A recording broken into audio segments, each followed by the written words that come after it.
All right. XRP right now is trading at just under 30 cents. At all-time highs, XRP saw a price of $3.65. In today's video, at least for the first few minutes, you and me are going to speculate on what it would take for XRP not to get to previous all-time highs, but just to break $1 again. Is it even possible? We're going to start off, according to this author, Christine, this is an opinion piece she wrote. She doesn't believe it will ever see $1 again. She gives 3 reasons why. I actually think these reasons that she brings up are realistic, but after we see what she says, I'm then going to give you my opinion. I actually think there is a world where XRP can get over $1 again, and I'll tell you, in my opinion, what I think needs to happen. It is possible. After that, we're going to get into some recent news, including Fidelity Digital Assets, now fully engaged in a rollout program of its custody and trading services. HTC has finally unveiled their blockchain phone, which can run a Bitcoin full node. Then also, we might get some charts. We'll see if we have time. It's going to be a great video today. Welcome back, everybody, to Altcoin Daily. My name is Aaron. Of course, the reason you subscribe to our channel is for our daily videos on everything going on in the Bitcoin and cryptocurrency space. This is an exciting time to be involved in this space. You can see all these big players getting involved. Anyways, let's talk about XRP. Can it ever get over $1 again? The XRP digital coin, distributed far and wide by Ripple Inc., is among the most talked about assets on social media. But despite the highly active community and the millions of coins given away, XRP is stuck between 30 cents. Why it won't see $1 again? The first reason, XRP will never recover against Bitcoin. Bitcoin has established itself as the leader. Ripple's token simply does not inspire enough confidence. So while we can see, we have proof that high net worth individuals are buying Bitcoin. Basically, her point is this: Bitcoin attracts significantly more investors, and there's just more demand for Bitcoin at this moment. That's her point. There's more buying pressure when it comes to Bitcoin. Her next point, the inverse, is the selling pressure when it comes to XRP. So the Ripple company constantly unlocks XRP and sells it in its monthly tranches. Sure, the sales are happening on OTC markets and not on exchanges.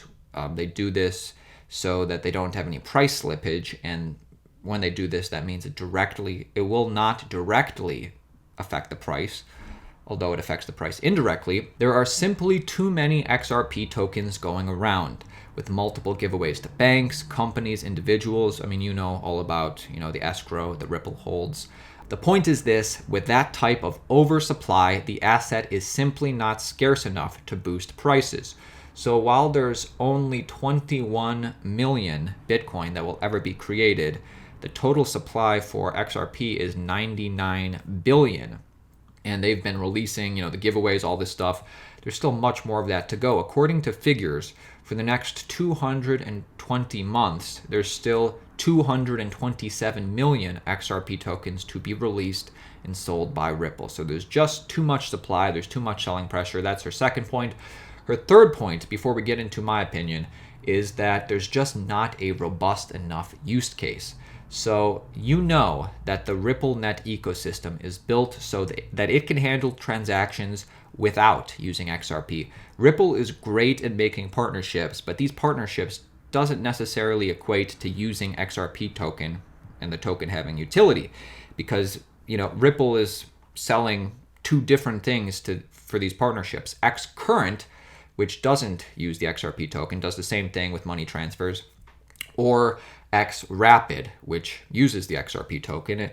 Right now, we're just not seeing a lot of people use XRapid. I know many people in our comments are saying, well, MoneyGram has committed themselves to using XRP tokens, and that's great, but that's simply because Ripple bought a large equity stake in the company. So, is Ripple going to buy large equity stakes in, PNC, US Bank, Chase, all that stuff?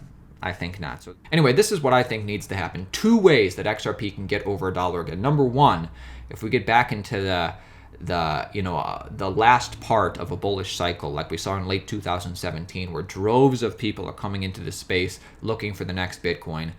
XRP has one of the best marketing teams out there. And I'm sure, you know, bank coin is easy to understand for new people in a space that cryptocurrency is hard to understand. You know, you can understand, oh, this coin is for the banks. The banks aren't going to use Bitcoin. They're going to use XRP. That sentence is something that new people think that they understand. And I think a lot of new people will like the fact that it's a lot cheaper than Bitcoin. That's one way that I could get above $1 again. And if I see that happening, I'm definitely going to put some money in Ripple because I think it could pump very hard. The second way that XRP will get over $1 is if we actually see what this author brought up, a robust enough use case. We need to actually see banks and institutions using XRapid, using the XRP tokens regularly in transactions. And I'm willing to wait until I see that to get involved. Now, I know a lot of people in the comments are probably going, hey, by the time that happens, you're going to be too late. It's already going to be up there. Well, I think we can see with things like Bitcoin that it's a slow, arduous process for institutions to get into cryptocurrency. We're seeing just how long that takes with Bitcoin. You know, Fidelity is just now rolling out its custody and trading service. They're still waiting for their license to get approved by New York State. It's still pending. So it's going to be a very slow process for XRP if banks start adopting it as well. And because I check the market every day, I mean, that's why you subscribe to the channel, you'll be able to figure that out too. I don't think it would be too late. And that's what I think about XRP. Let me know in the comments. I want to jump now to what I think is one of the most bullish cases for Bitcoin from a fundamental level, and that's regarding cell phones, something everybody has, having a full Bitcoin node on them. So this just got unveiled. Unveiling the device Saturday at the Lightning Conference in Berlin, the company claimed the new product is the first smartphone to be able to run a full Bitcoin node, allowing it to propagate transactions and blocks everywhere. Full nodes are the most important ingredient in the resilience of the Bitcoin network, and we have lowered the barrier to entry for any person who wants to run one. I agree. And this is going to keep Bitcoin nice and decentralized. Its network is going to remain vast. But let's find out some details. How can you buy one? The new smartphone comes to the market at a price point of $244, which is about a third of the cost of its predecessor, the Exodus 1. HTC will sell the new version at the Berlin conference using the Lightning Payments Network. So how about some specs? The device allows users to install a 400 gigabyte SD card to expand its memory, allowing it to cope with the increasing data capacity required to store the Bitcoin ledger. The current size of the full ledger is closing in at 250 gigabytes, according to blockchain.com. So there'll be plenty of room for the time being for, you to be able to store a full node in your phone. The company recommends users connect to Wi-Fi and plug into a power source while running the full node, though it can also be used on the go. The smartphone has a built-in hardware wallet to help users securely store cryptocurrencies. By default, it comes with a 4 gigabyte RAM and 63 gigabytes of storage and runs on Android Oreo 8.1.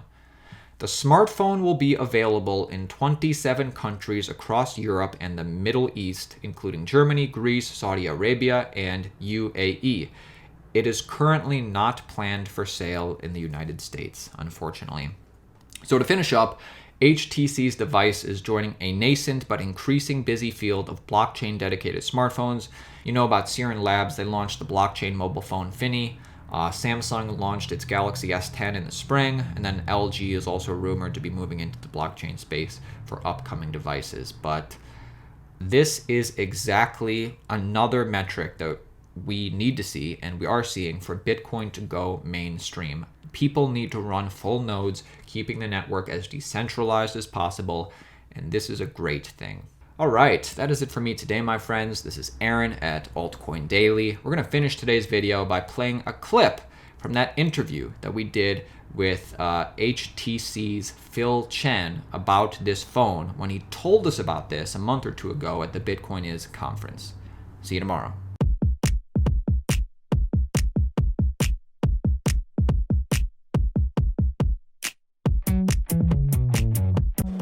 All right, we are here with Phil of HTC. It's a cryptocurrency phone. Actually, let's start off. Can you tell us a little bit about that, just briefly?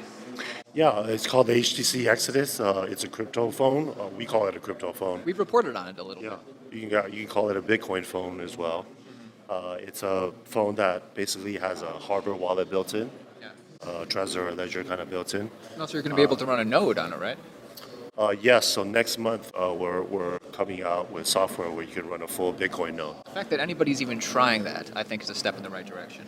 Okay, well, some people call it crazy, but thank you. I appreciate you saying we think it's the right direction too. Yeah. So being able to run a Bitcoin node, Lightning node, that's the direction we want to head to. But I think at the core, the first most important thing is still empowering you how to own your private keys. Right. I think key management is the most important problem, or the problem you have to overcome for mass adoption. You know, how to keep it safe, how to be responsible for it. Do you how to- think in the future